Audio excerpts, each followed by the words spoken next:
大家好，我係圈貓，歡迎你收睇我嘅頻道。上次去買麵包，同店鋪一個做咗10幾年嘅老師傅傾咗幾句，佢一邊往烤盤上邊碼麵團，一邊就同我傾偈。而家好多嗰啲糕點啊，睇住花里胡哨嘅個名企得幾好聽，其實都係假嘅。好多人覺得食得健康，我哋心裏清楚。咁就係喺度食糖食油食添加劑。佢俾我指咗幾樣話呢啲嘢，佢從嚟都唔掂，亦都唔俾屋企人買。聽完之後，我先發覺有啲嘢真係唔可以光聽名就信噶啦。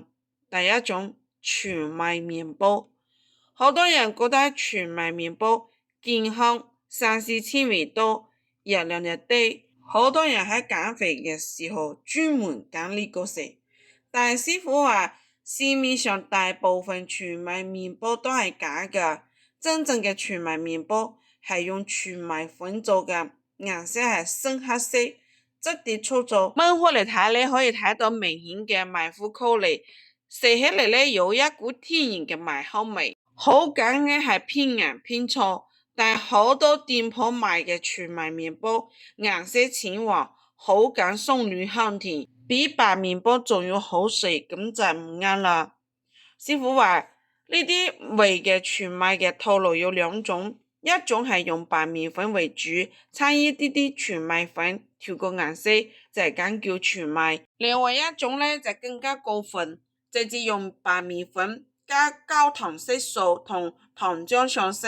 睇起嚟好似全麥，其實同全麥冇半點關係。有啲人仲會加大量嘅糖同油嚟改善口感，熱量比白麵包仲高。佢話如果有配料表嘅，只有全麥粉排喺第一位嘅先勉強算得上係真全麥。如果唔係排喺後邊嘅，或者根本冇出現嘅，都係假嘅。而麵包店鋪裏嘅麵包大部分都係現做嘅，冇有睇到配料表嘅就更加唔透明啦。第二種蔬菜麵包，超市裏麵包可以經常睇得到綠色嘅菠菜麵包、橙色胡蘿蔔麵包、紫色嘅紫薯麵包，花花綠綠，睇住就覺得有營養。好多家長覺得細路仔平時唔鍾意食蔬菜，買呢啲麵包好抵都可以補翻啲維生素，但師傅話呢個就係虛頭嚟嘅。真正用蔬菜汁和麵嘅麵包成本高，工序麻煩，而且蔬菜汁加熱之後烤製之後顏色會變暗，根本就唔會有咁漂亮嘅顏色。嗰啲顏色亮麗、味道香甜嘅蔬菜麵包，基本上都係用色素同香精調出嚟嘅。菠菜味嘅綠色素、胡蘿蔔嘅橙色素、紫薯味嘅葡萄皮色素，再加啲對應嘅香精，有咩顏色就有咩顏色，有咩味道就有咩味道。而真正嘅蔬菜含量就微乎其微，即係有啲甚至連一啲蔬菜都冇。佢話與其花呢個冤枉錢，不如直接俾細路仔多食一口菜啦。第三種果乾麵包、葡萄乾麵包、蔓越莓麵包、陳皮丁麵包，聽起嚟咧係咪覺得好健康？又係早食，又係水果，早餐食上幾片，營養就夠豐富。師傅話呢入邊嘅問題唔係麵包，係果乾上。好多麵包裏用嘅果乾根本唔係新鮮水果做嘅，而係品質好差嘅果實，經過多次加工而成嘅。為咗果乾顏色好睇，口感軟糯，會加大量嘅糖、色素、防腐劑。葡萄乾呢本身就係高糖嘅，蔓越莓為咗平衡酸味，會加好多糖。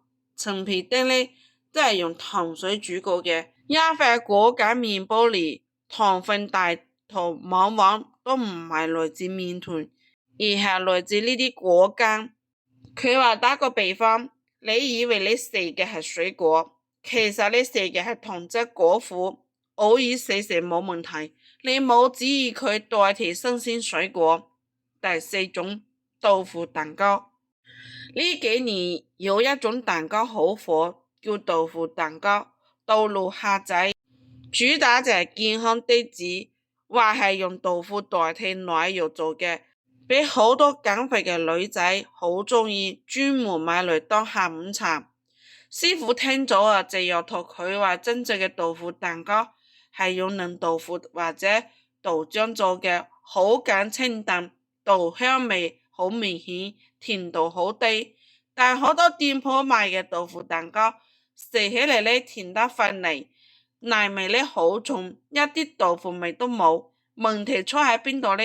佢話用嘅係豆乳味嘅奶油，講白咗就係普通奶油裏邊加啲豆粉同香精，調出一啲啲豆香味。本質上呢仲係奶油加糖，有啲甚至連豆粉都唔使，直接用香精。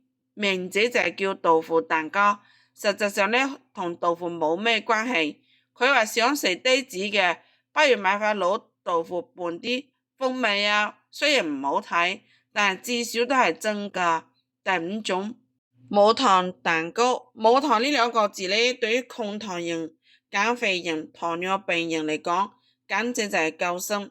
超市同麵包店有專門無糖專區，買嘅人都係唔少。但係師傅話冇糖唔等於冇甜味，按照國家標準，每100克固體食品中嘅糖含量唔高於0.5克，先可以叫無糖。好多蛋糕呢確實冇加白砂糖，但係佢為咗食起嚟更加甜，會加無糖醛、麥芽糖醛，即係呢啲糖類呢，代糖嘅熱量雖然比白糖低，但係食咗同樣有問題。有一啲人食咗會嘔吐脹氣，長期大量攝入嘅話對腸道嘅菌群有影響。更加攞命嘅係無糖糕點只係唔加糖，該加嘅油一啲冇少，黃油、植物油、起酥油照樣大把往入邊放。一份無糖餅乾，佢嘅熱量可能比普通餅乾仲要高。我見過唔少糖尿病人以為冇糖就可以隨便食，結果血糖照樣飆。師傅就建議話冇俾無糖呢兩個字啱咗，要睇佢嘅配料表同營養成分表先係硬道理。